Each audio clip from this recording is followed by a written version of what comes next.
Stephen Kaiser, a boy from Edgewood, Illinois. He had bright eyes and a gentle smile and a future still untouched by sorrow. But when he was 13, everything changed. His dad's name was Paul Kaiser, and Paul was a bridge foreman for the Illinois Central Railroad.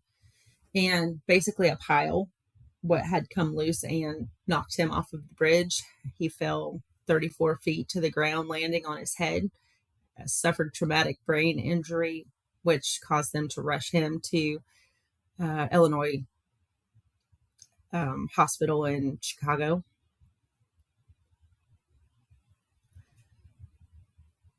Even though his wife, Dorothy, and his sister, Elaine, was keeping vigil over his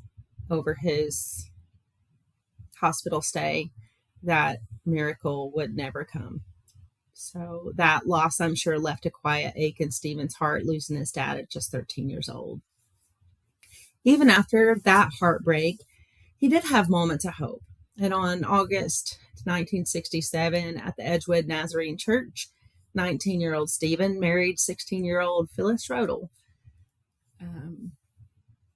They were so young, just two teenagers, right at the brink of adulthood, believing in a bright future together. But their time together would be very brief. Not long after the wedding, Stephen answered his country's call to duty. He served in the United States Marines, spending 13 months in Vietnam during the Vietnam War. After that, he worked also in his dad's memory, or in his dad's footsteps, I should say, or both, I guess, at the Illinois Central Railroad. So on the night of, in February 1971, there had been a lot of rain in Effingham County. It had rained and rained and rained. So creeks that were normally little trickles were full. Ditches that were normally dry were big, full of water. Roads were soft. So on the night of February 21st, Stephen was driving along State Route at 128, just south of Altamont. And sometime around midnight, his car left the road and overturned into a swollen creek, 6 feet of water, where it was normally just a trickle. And the next morning, 4 future Farmers of America boys, Steve Robinson, Alan Shoemaker, Kent Wolf, and Richard Kuhlman, spotted the overturned car. They were driving a tractor to school for FFA week, but they recognized the car immediately and rushed to get help. They also were worried that there was someone else in the car because normally Stephen had a passenger with him, a young person. They did not specify in the articles who that person was. Maybe his wife.